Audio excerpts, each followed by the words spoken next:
I'm going to pass the mic to the Bryans from Measure Twice to talk about storytelling for your community. Thank you, Susan. Susan, thank you. Hi, I'm Brian Leonard, one of the Bryans, Brian Burbridge.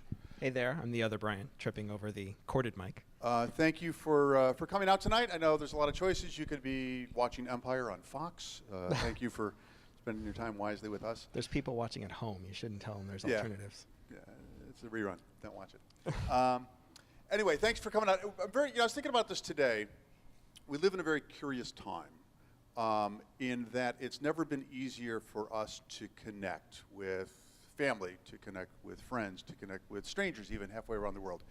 And we have this great ability with the tools and technology at our fingertips to connect. The possibilities are limitless. But there's still this challenge of connection, of being able to connect, forge connections that are deeper and more meaningful. And that, as community managers, that's really what you want to do. The ability to connect is easy, but to make these connections that are deeper, that you can start to create conversations and dialogue that's meaningful. And the way to do that really is through story-driven content. And that's what we want to talk about tonight. And first I want to tell you a little bit about myself, and then Brian can tell you a little bit about himself, how we got here. Muni, thank you. I'm creative director with Measure Twice, and I started many years ago working in radio on air, and that led me to working in television, co-hosting a comedy music video show for about a year and a half. And when that canceled, I started doing stand-up comedy, which I did successfully for like 12, 13 years. And during that time, I started to act both on camera and on stage, and started writing for a variety of people, like Secretary of Defense Caspar Weinberger, and Sam Donaldson, and Bob Costas, and Ellen DeGeneres as a comedy writer for BBC for a short time, story consultant for Pixar. And that led me to directing video and commercials, and that was kind of a natural progression into creative director, which is where I'm at today. And the thing that's constant with all these weird little chapters in my life is telling stories, connecting with people, the ability to write a joke to tell a bunch of drunks in Peoria, and writing a keynote speech for a CEO for Comdex. It's really coming up with that connection to tell stories, and that's what we want to talk about today. Tell you a little bit about himself. I'll let Mr. Burbridge, my friend and colleague. And go. So I'm Brian Burbridge. You could call me BB to make the Brian craziness a little simpler. I'm the executive producer of Measure Twice. A little background about me. I started in editorial at a post-production facility back when those were important in the community. It used to be cost prohibitive for every production company and agency to have their own finishing and editorial house. So I worked at one where all the production companies and agencies used to go to create their, to finish all their pieces. Gained a lot of experience from that, getting to see how different production companies and agencies would approach storytelling and approach creative. And then from there I moved upstream in the industry to do live action, to be on set, to shoot. So I was a coordinator and line producer for a few years, and then went upstream even further to the agency world, where I became an agency producer, worked with people like Mr. L, worked with Mr. L on Brian Leonard, Brian Burbridge, Mr. L, BB, even it's confusing to me, so that helps me even it all out. To figure out what the creative is in the as an agency production or agency executive producer. Figure out what the creative is, build the story, and then manage that project all the way through deliverable, be it at an event or be it online or wherever it happens to be going. A little bit about Measure Twice. We call ourselves a creative collaborative. The idea came from when we saw the change in our industry over the last 10 years. The cost of doing different steps, cameras, post-production, software, everything went down. And it's more than just that being cheaper. It's that the best talent were able to leave the old production agency model and go freelance or to start their own small companies. And we built a company that's very modular so that we can pull people from the entire community instead of just our in-house resources to build teams for whatever a different creative execution might be. And then on top of that, there's a lot of our clients are executive, enterprise, or small companies, and so we can adapt our offerings based on whatever in-house creative they happen to have.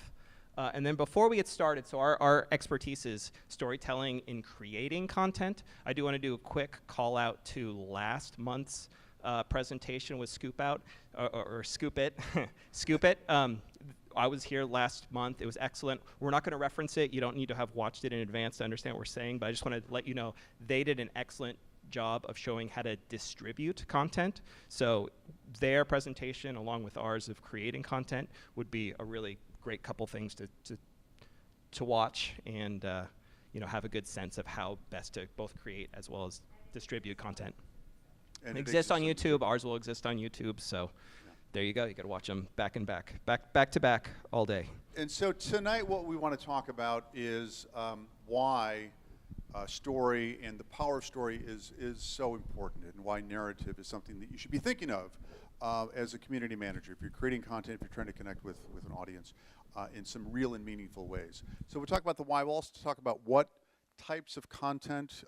Is it a video? Is it animation? Is it an infographic? Is it a white paper? The answer is yes. It can be and is all of those things. And Brian can talk more at depth, at length, about what that means and what you should be thinking about how to decide which content is the right content for you. Yes? Did you have another what? Do I have another what?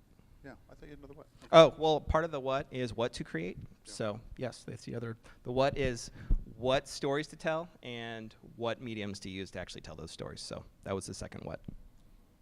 And how to create. I thought you said so, and then how to create stories. I'm going to go over the different ways that you can cost effectively do different ways of motion content, of video. I know a lot of people in this group are dealing with smaller budgets, and so ways to leverage what you have, partnerships you have, content you have to tell those stories.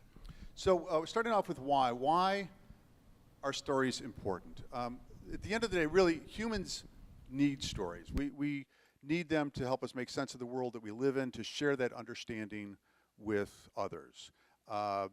Telling stories is a basic primal urge that we have. And so we need that to be part of the human experience and to help us share that understanding with others, children, people that around us. When you're talking about your community or organization, brand that you're working for, working with, why do you need a story?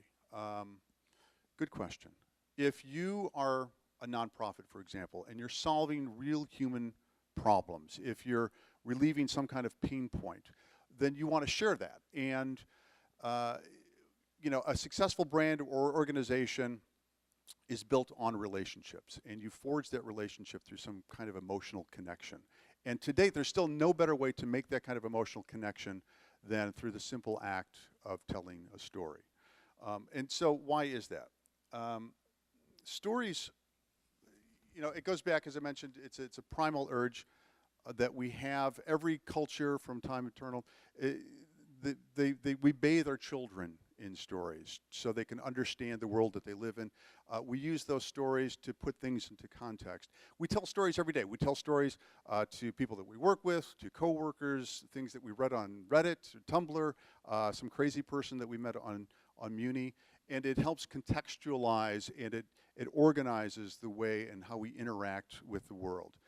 It's how we pass on our accumulated wisdom from generation to generation to coworkers. And stories are really so important and integral. If you're familiar with Joseph Campbell and the hero's journey, we could talk about that too. But his whole thesis is based on it's a human nature that we need to fulfill.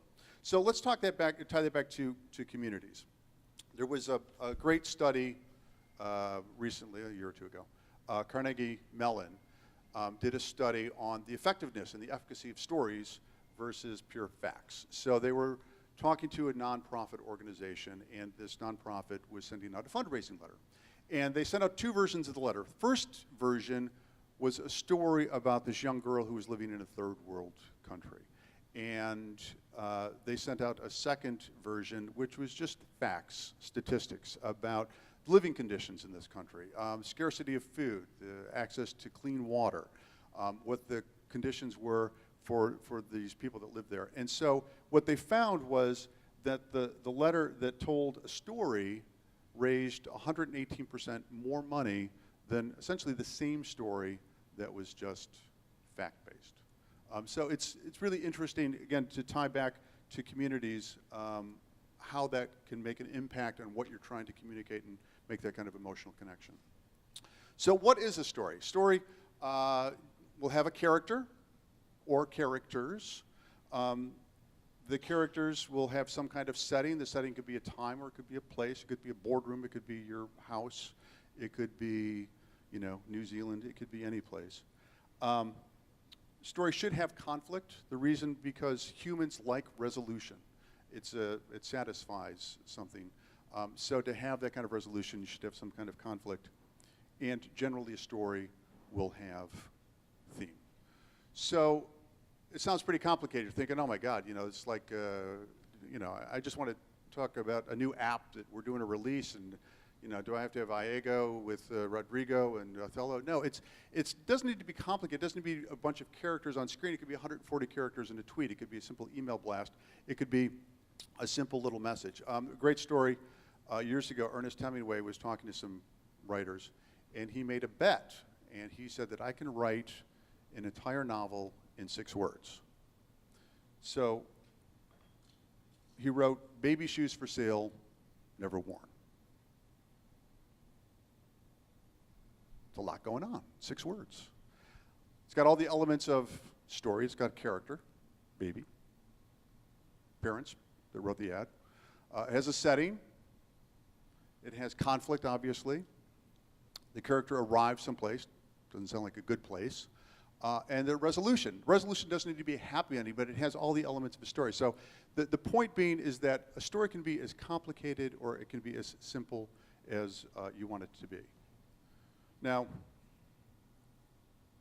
a good story. What are the elements of a good story that you want to connect with an audience? It should be relatable. Your audience should be able to understand what it is that you're saying. They should be able to have some kind of relationship to the story. It should be relevant to their world. It should be engaging, and it should be interesting. So if your grandmother is probably not that interested in news about Snapchat, you may not be that interested in the Kardashians going to the Hamptons. The point is that not every story, not every conversation is worthy of our attention. It's not worthy of our time. You know, if it has no interest to you, if it has no interest to your audience, it's just noise to them. So, brings up an interesting point. Now, if you are telling a story and you're telling it well, you engage people, you're getting them to do something, to feel something, to believe, to buy, some kind of action. If you don't tell your story well, someone else will tell it for you. If you read Yelp, that's all Yelp is just people defining businesses by telling their own stories. Twitter sphere is constantly defining and redefining businesses all the time. People are having to do damage control because of people defining their story through telling their own. So interesting back, and we're in an election cycle right now, and every election cycle you get into this, one candidate is defining the other by telling the world what he or she is like, and not talking about what they do, but defining the other character, the other candidate.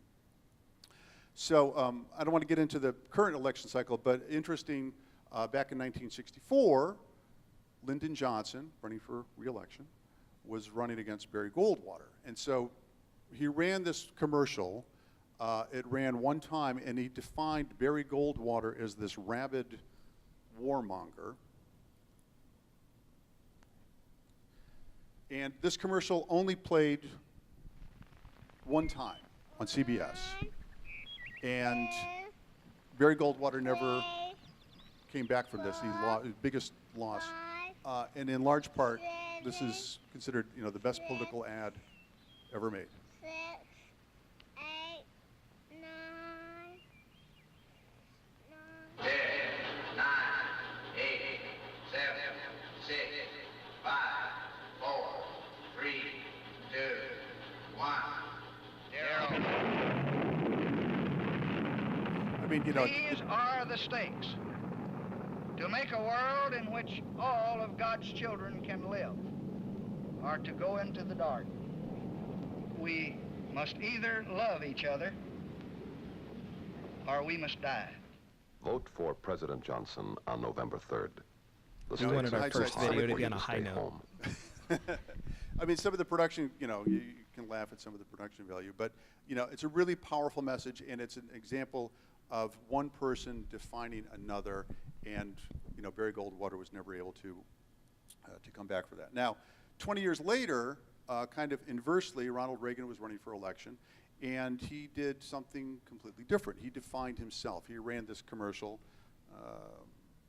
You may be more familiar with this, called Morning in America, done by Hal Riney.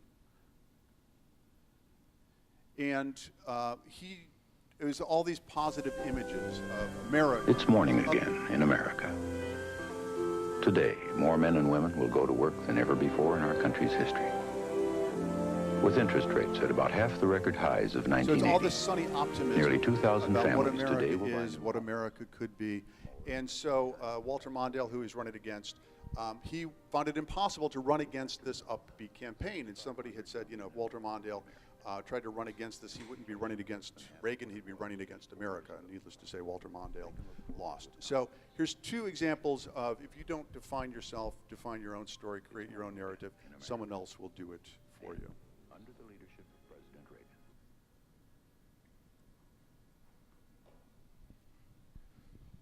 All right, so I don't want to get into a whole conversation about brand and branding, but at the end of the day, your community, your brand is. You have a brand promise, and a brand no longer is what advertisers say it is. It's really what the community says, and the brand promise that you make.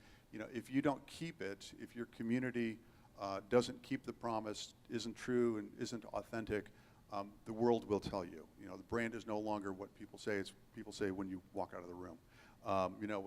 What someone from WWP said. It's a product is something manufactured, but a brand is bought by a customer. Starbucks makes coffee, but you buy Starbucks. So all of that, all of those elements create a brand narrative. Those are the stories. It's the aggregate of all these stories.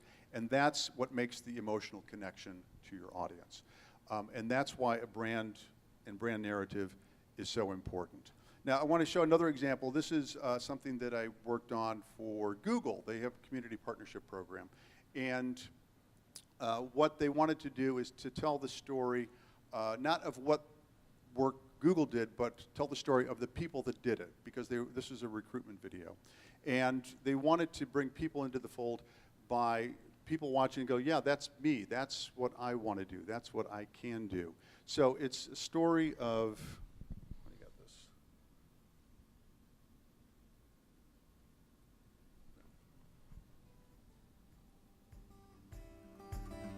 So it's not, it's not a story talking about Google, but it's these people.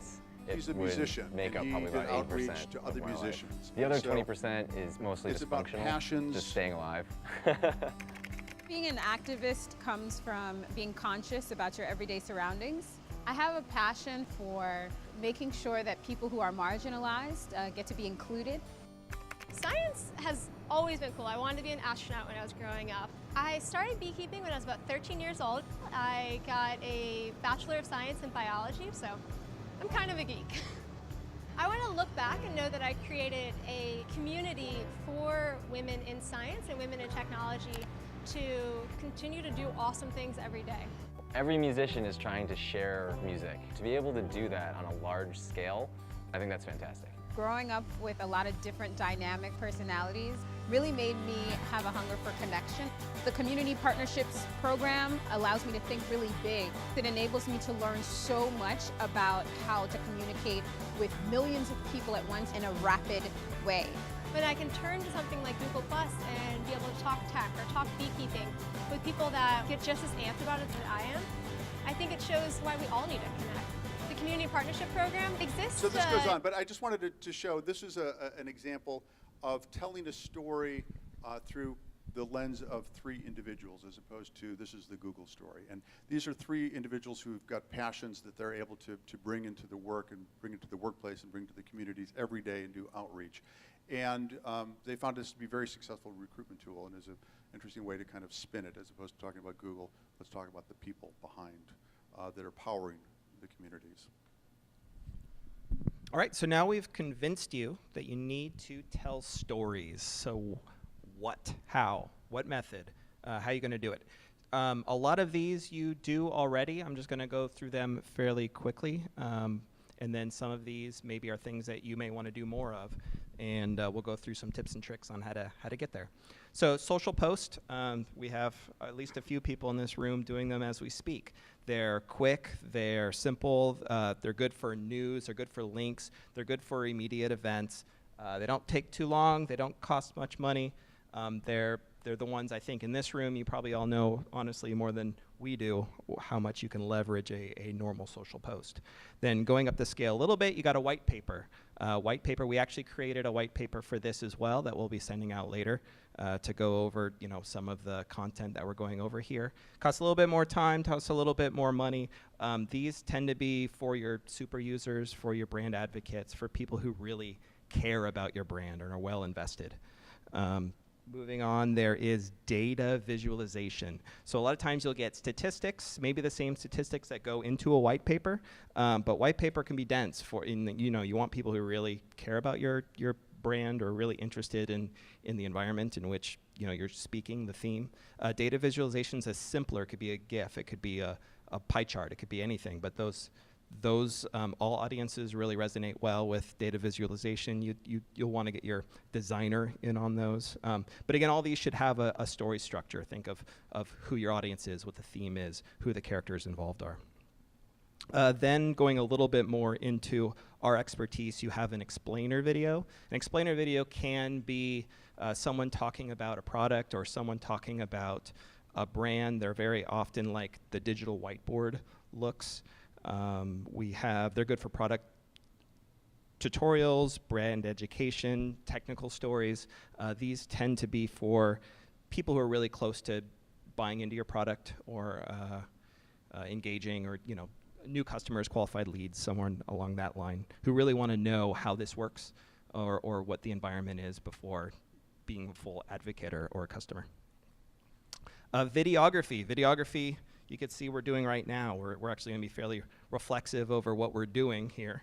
But we got Ben back there is working with me, shooting something. So videography is very good for events like this one, for customer testimonials, which we'll talk about later, but people talking about why they're interested in your brand.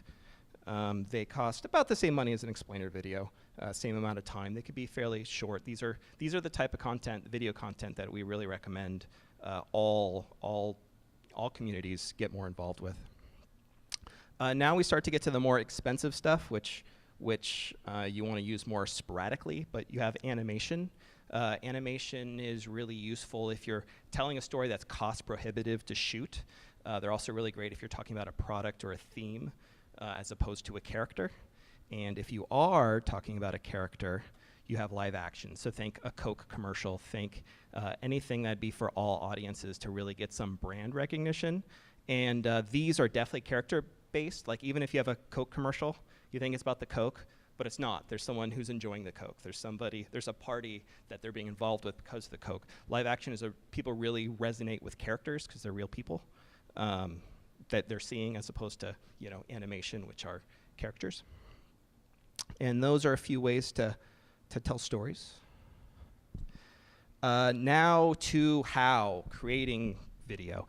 One big note that bad content is worse than no content. So make sure that you have a good plan and that you have the right backing to make whatever you're going to make. So it's a lot better to do a simpler story that's true than to try to stretch dollars or stretch the truth or stretch anything to take on more than what the story needs. We're going to talk a little bit. So when you say bad content, I've heard a lot about, it doesn't have to be 100% top quality. Like, okay, shoot something with an iPhone, just put it on the slide. Can you say a little bit more about bad content versus homegrown? Sure. By bad content, I don't mean the quality of the camera work. It does make sense to keep the camera work consistent. So if you have a few shots from, Inside Out or National Geographic, and then you're mixing that with cell phone coverage, that could be jarring. But if your story works just fine in a cell phone, that's fine. By bad content, we mean something that isn't... It's not thought out. It's not thought out. It's not through the lens of the audience. It's almost like you see someone pulling the strings of what they're trying to tell you. Instead of showing you a story, they're telling you a story. Like he was sad versus somebody crying on a couch is a big difference, or he was mad versus someone punching somebody. Like, if you tell it's disingenuous. And then a bigger point to that is your value to your audience coming first, or is what you want from your audience coming first? Like, are you giving away information, or are you trying to are you showing them what a Coke can do to their life, how they'll enjoy it? Or are you telling them the nearby corner store is 20 steps away, and that's where you can buy a 6-pack of Coke, right? Like, those by good content, I mean content that cares about your audience. Good question. And then the last thing I'll talk about is creating a video toolkit, different ways to leverage content and get more video animation and be able to make a little factory system. All right, so video collaborators. There's 4 people that you should have. No matter what the size of your brand is, you should have these people. They're free to find. Now, obviously, you got to pay them to do work, but you should have these 4 people ready for if you're going to try to tell a story. First one is a writer, creative director. A lot of you are probably playing this role yourself, where you're writing your own content, you're creating, you're making sure it's focused towards your audiences. Sometimes that's the best use of your time and a good way to save money there. Sometimes it's not. Sometimes, that's only something you can judge. The creative director, writer's job is to really know the audience. They're telling the story and they're leading creative. They're really the mind behind everything that you're creating. So that person should be on speed dial if they're not on staff. A videographer. So events are important. Customer testimonials are important. Anything you do that has a cost to it, capture it. Those are moments that you can use and reuse. They should know the brand. Your videographer, when they come out with a camera, you don't want to have to tell them, all right, I want you to point the camera at these 3 people. They should know your brand enough to make decisions as to how to go out and capture the shots that tell your brand story.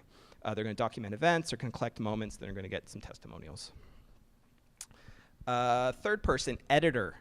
You should have somebody who knows your footage and manages your footage. They build your stories, they're managing your project, they're making your deliverables. Now, as you build more and more of a toolkit together, you're going to have more footage that you can use and reuse. And if you have an editor who knows it all and know when it's been previously used and know the different deliverable types, be it for Twitter or Instagram or YouTube or wherever you happen to go, you got to have that person with your footage ready to go. And again, a lot of people out there, they won't charge you to be on standby. It's just when you need something, they can make it for you. Designer, animator. This is somebody that's going to make your lower thirds. They're going to know your brand guidelines. Whatever your visual story is that your brand or your community is based on, they're going to know it. They're going to create looks, and they're going to design what your visual language is. So that people, when they see what you've made, when they see your content, they don't have to, think out what your iconography means, or your palettes, or your lower thirds, or your people. They'll build a consistent story along all of your content. So those 4 people, again, the white paper will be there, but those 4 definitely have. You can tell infinite numbers of stories if you just have those people. And some of those skills, sometimes you'll find someone who does 1 or 2 of those. Ben, for example, does videographer and editorial. Some people can do editorial and design. Sometimes you can find people who cross-pollinate on these, but definitely make sure you have those 4 skill sets. Then video toolkit. So you could tell stories with a series, and again, this is all video-centric because that's our expertise. You could tell a lot of stories with different shots. So how do you get these different shots? How do you get these different moments to be able to tell your stories? Well, first is beg. beg for testimonials. Oh, you know what? I forgot to show I'm going to show something that we made. So you have use cases on these.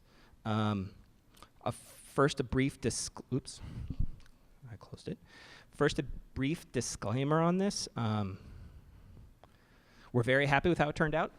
It's a little bit more outbound marketing than we hoped. We wanted it to be just about this event, but our partner wanted us to be more reflexive about what we did for the event. So it made it seem a little bit more salesy than we wanted to, but we're still very happy with it came out.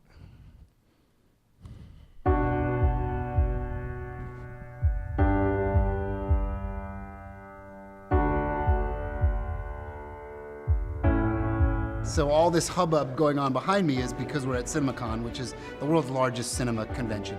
It means a lot to the business. It's where we meet with all of our great partners, our customers, and debut all of our latest technologies.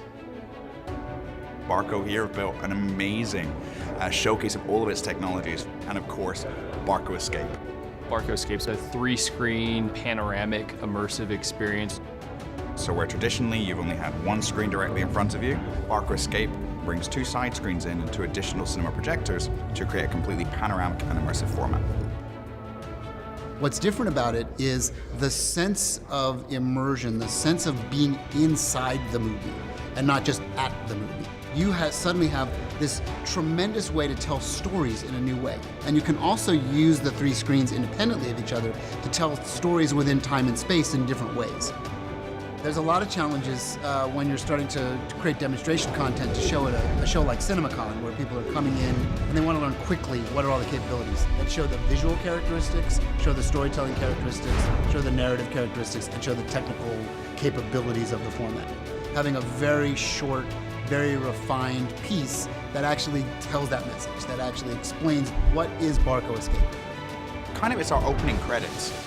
We're trying to cover so much in such a short period of time of intense, beautiful, and emotional content that hooks our audience right from the minute they sit down. Measure Twice created the experience. It was a great process for us. They took the guidance and sort of ran with the vision and evolved it from there. Our ideas are created and our ambitions, and really think through in a rapid way how we could articulate what we dreamed up in a very short period of time and then actually bring it to life here at CinemaCon. It captured the right emotion, it hit all the right messaging points. So all those things combined, it really captured the essence of what we're trying to achieve here. It's been received incredibly well, both by our audiences and by our executive team. So yes, it went very well for us. If you could only show one piece to like say, okay, you've got 2 minutes, just walk into the theater and you'll immediately understand what Barco Escape was all about.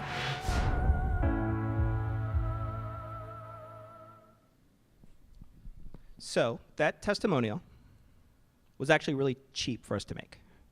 And here is why. So first, we begged for the testimonial. We didn't pay those people. Those weren't actors. Someone we worked with, they were happy to give their testimonial. They were happy with the project turned out. So we went on site and shot them. And just Ben and myself go to shoot them talking about what the event was, CinemaCon, their place in the event, and what we did for them. The content itself, a lot of the graphics, like we didn't build this room. We weren't a part of that at all, but we asked to go and check it out. You know, they put it together. So we were able to ask them for access to this space, as well as access into this theater that they built. So these are all free bits of content we were able to ask for access. Then a little reflexive, we have cameras here. We're gonna do another second look for this event right here. Susan's gonna give us a testimonial. So again, it's begging her to please allow us to do it.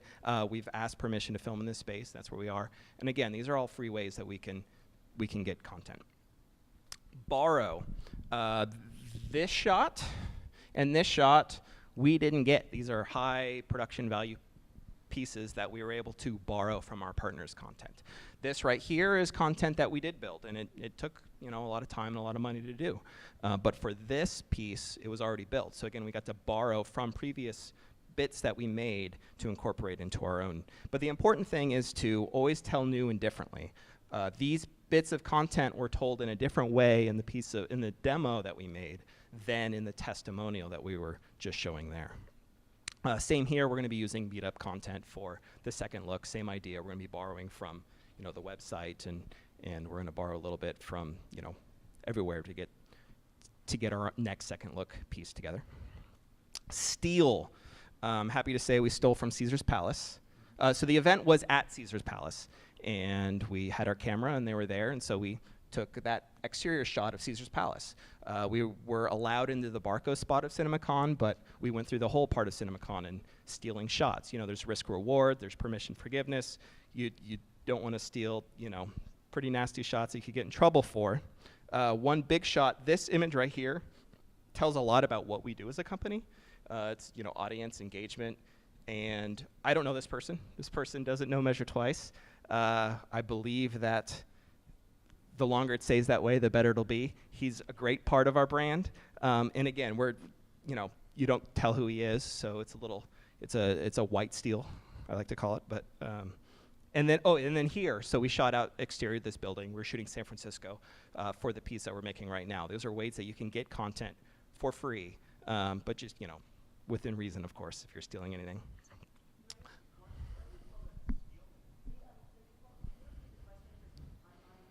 Sure. Yes. Why do they call it stealing? So, right. It is a cinema term. If you don't have a permit, or if you don't have the rights for certain footage, but you shoot it and use it anyway, it's called stealing the shot. And technically, that's exactly what you're doing. You're not allowed to have a camera there to shoot that for, you know, commercial use, which is sort of what we're doing. So it's called stealing the shot. You need to get permission, implicit permission from anybody and everybody, really. So you just, not really, but you know. It's, well, technically, yeah, you do. Yeah. Yeah, you need to have a permit to be able to shoot outside in San Francisco, or anywhere. It's not a San Francisco. You know, LA would shut you down quickly because they know. San Francisco people usually more lax. It's less of a community here. You know, less people looking for you. There's people in LA that just roam around looking to shut you down. New York is a whole other beast. Yeah. A permit? Yeah. Yeah. There's permitting Headaches costs. more than anything. But you got to do it time, like weeks ahead of time, and you have to certain times you can be there, and you can't. You know, you can't be filming during this time and this time. The question was, does that come at a cost? Yeah, permits cost money, and mostly time. They always ask for more time. Video is a very last-minute kind of industry. There's always so many adjustments, and so it's hard to get permits for that reason, more than the costs involved. But again, that's especially around here, that's a very common thing that people steal is exterior shots. All right, so next, share. So we are shooting, and we're going to be sharing all of this with OCTribe, with the San Francisco Community Group.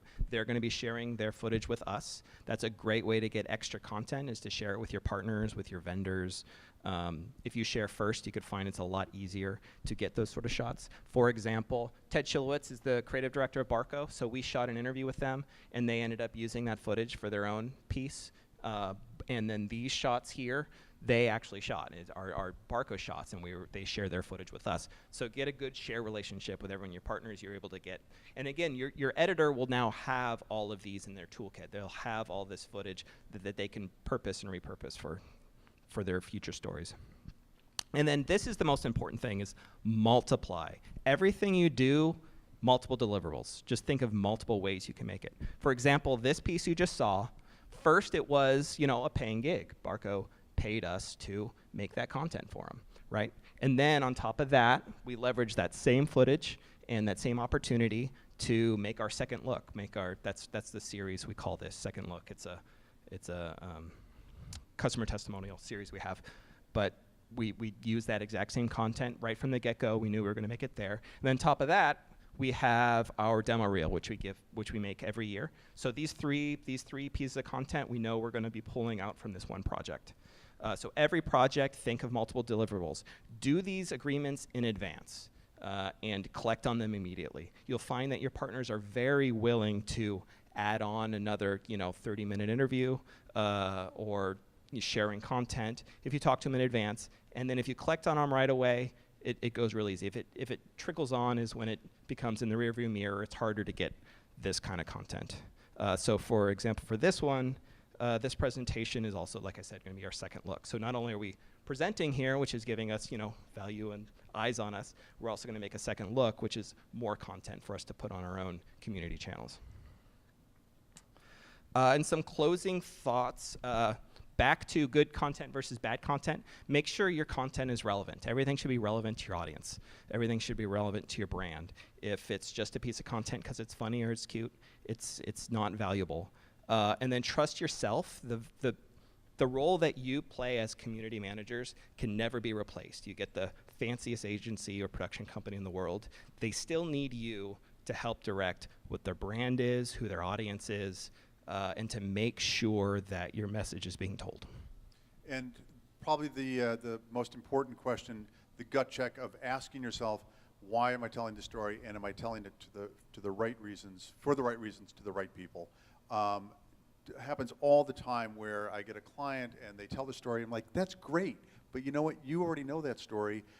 Nobody cares. That story is not what your audience, not what the customers. So really put everything through the lens of your audience. Is this relevant to them? Do they care? And is there some kind of value or information that you can share with them? And that's, if you can answer yes, then boom, you're golden. And that's us. Thank you very much. I think we have to pass that one around. Oh, yes. Yeah. What? There you go. So I have two questions. For the first one, on the testimonials, do you usually prepare questions of what you're going to have them answer ahead of time, and how do you manage that capture? Yeah, we could both answer that. So for this one, absolutely, I had a list of questions. Here's Susan's that she'll be answering. So you map them out. Think about what your story's going to be, what kind of sound bites you want. Start with, what's your name and title? What is the organization? Get them talking about, what they do, because you need that. Move on to a couple easier questions about the environment in which, they work in. And then you can start going deeper and deeper into the sound bites that you want. But that's basic strategy of them. Try to keep it to 30 minutes, 45 minutes. After that, it drags. Whenever I do testimonial, some kind of interview, I try to put together some kind of creative brief. It doesn't have to be fancy, but it's just like, what am I trying to accomplish? What do I want? What's the takeaway? What are the 2 or 3 main points that I really need to pull out? And the only way to do that really is come up with a question. So yeah, it's really important. Yeah. And then you have a second? Yes. Sorry. Problem. Make sure there's a problem and there's a solve. So that's the story. There's a conflict and a resolution. So when you think out your questions and your story arc, just make sure you're getting sound bites you can build conflict and solve. Okay. And the second question is kind of related to that, but less on testimonials and more on the narrative in general. And on that, when you have that narrative built out and have kind of a general script, do you then run that by someone that's in your audience to kind of validate whether or not it's ringing true with them? Not to the audience. Hopefully the brand manager or somebody who really understands, if, for example, we're an agency, we're brought in and a client, we're going through those processes. We would run it through somebody who knows the audience really well. Oftentimes we don't have access to the audience. If it's a sales piece, we don't, so there has to be some kind of trust, and it's great having an objective voice to look at it and just go, I don't think this is really going to be addressing, I'm going through this right now with another client, and this isn't really addressing the pain points as I understand it, so we need to rethink this. So you need to find that person. It could be a subject matter expert, it could be account exec, could be community manager, something like that. Yeah. Thank you. Sure.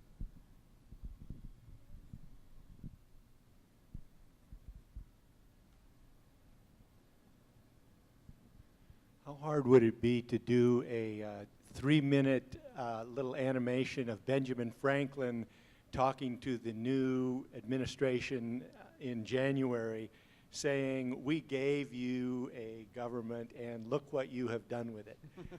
So I'm talking about something like a 3-minute animation that Benjamin Franklin would be visible, but it doesn't have to be photorealistic.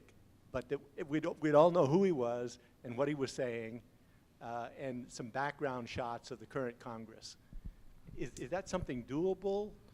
Oh, it's doable. I mean, it's kind of like asking how long a piece of string is. Like how I mean, are we talking about $5,000 or $50,000 or? Exactly. Yeah. Like think yes. And So I mean, if you think Pixar spends 4 or 5 years with a team of hundreds working on non-photorealistic animation.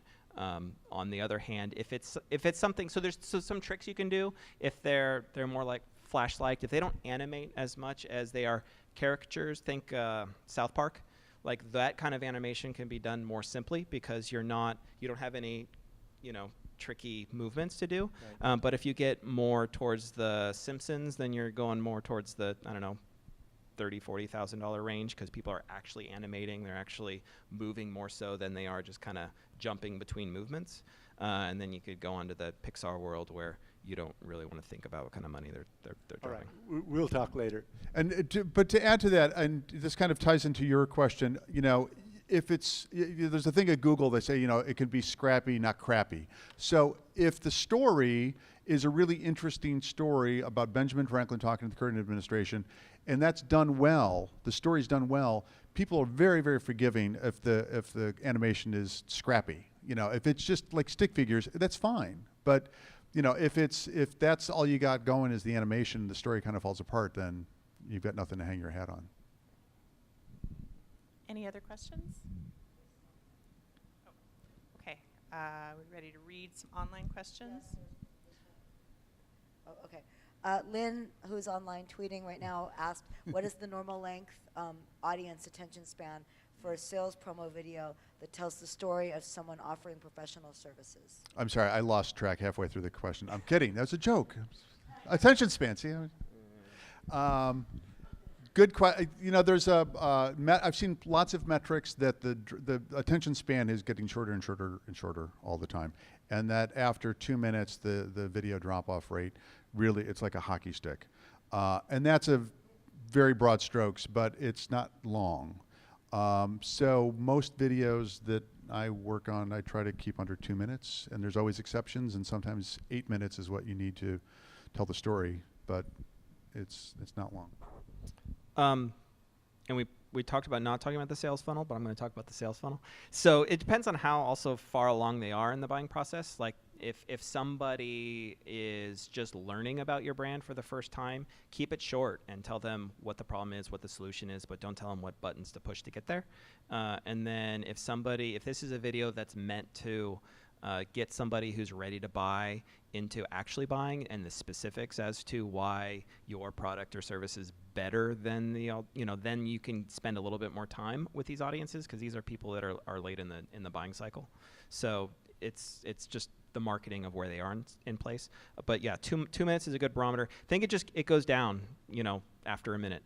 So but the people that are last to drop off are the people more likely to buy. So it's always kind of a gray area as to how long. But like for this one, the one I showed you, the testimonial we did, I believe it's an interesting story. But what was that, 2.5 minutes, Ben?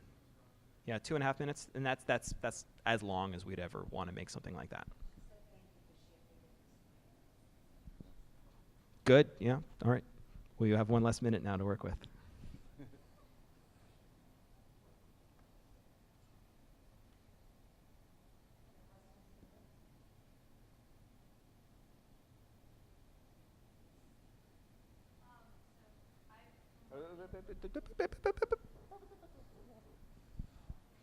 We have to figure out how to get to you, and then you can answer your question.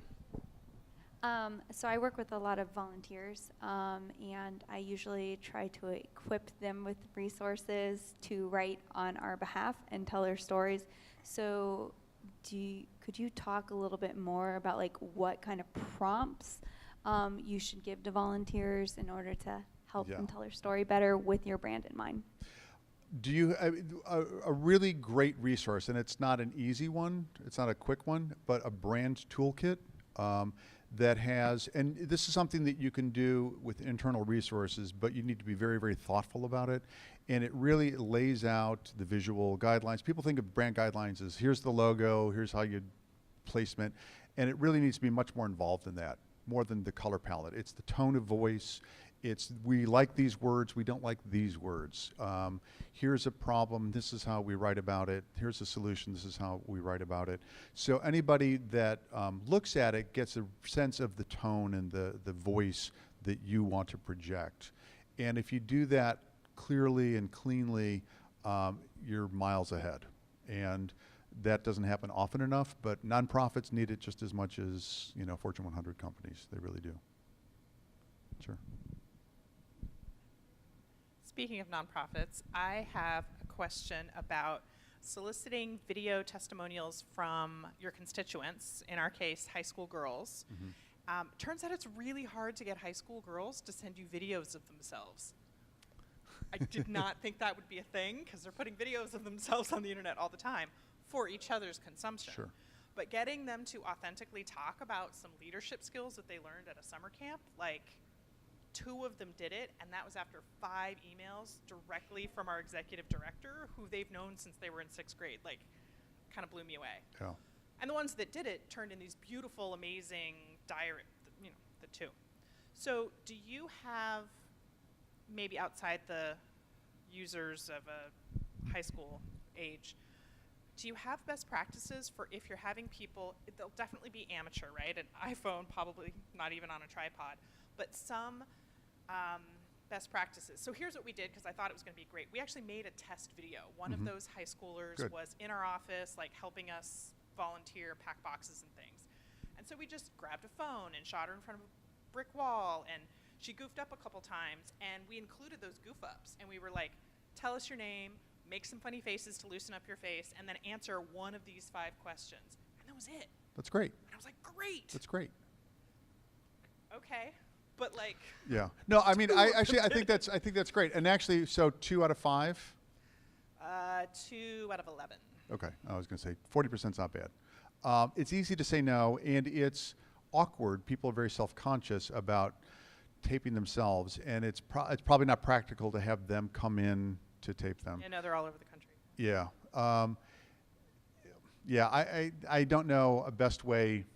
I run into that when we have crews going out to shoot them, and it's still hard to get them involved. And so I don't have any great workaround. Tough. Okay, thanks. I mean, so I have a thought. Like, I think you pretty much did it, which is you found somebody who knows, you know, the girls to do it first.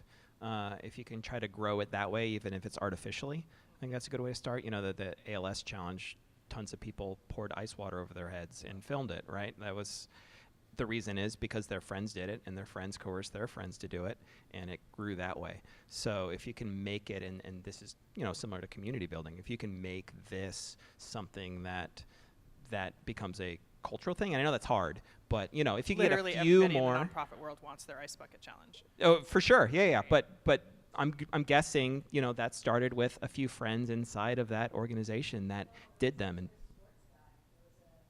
it was the ice bucket challenge was, I can't remember what sport, because I'm not good at sports, like basketball, but he did it because they all dump ice on each other, like, for fun. So he filmed it and had a relative who had ALS, and like decided to like make it a thing, and then it went like wildfire. I actually met somebody who works for that ALS, basically does research on ALS, and it funded, they used to get like, I think it was like $1 million a year, and it got them like $60 million in that year, and so it funded a whole new lab and everything, but it was started by some sports guy who just did it for fun. It wasn't associated with the organization. They heard about it after.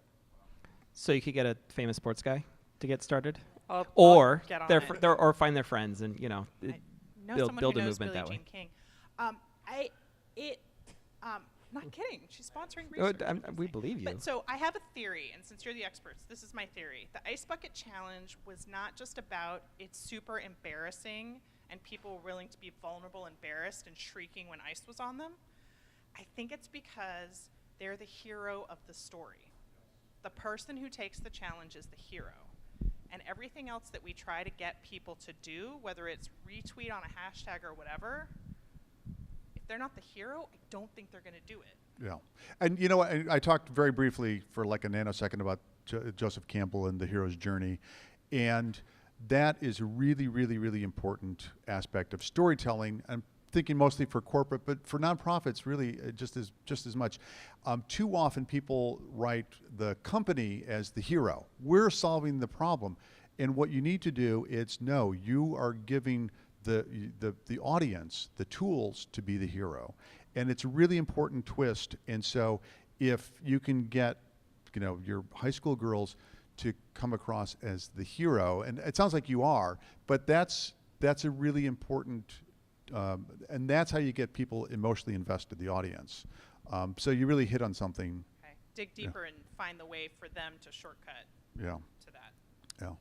Okay, thank you. Sure.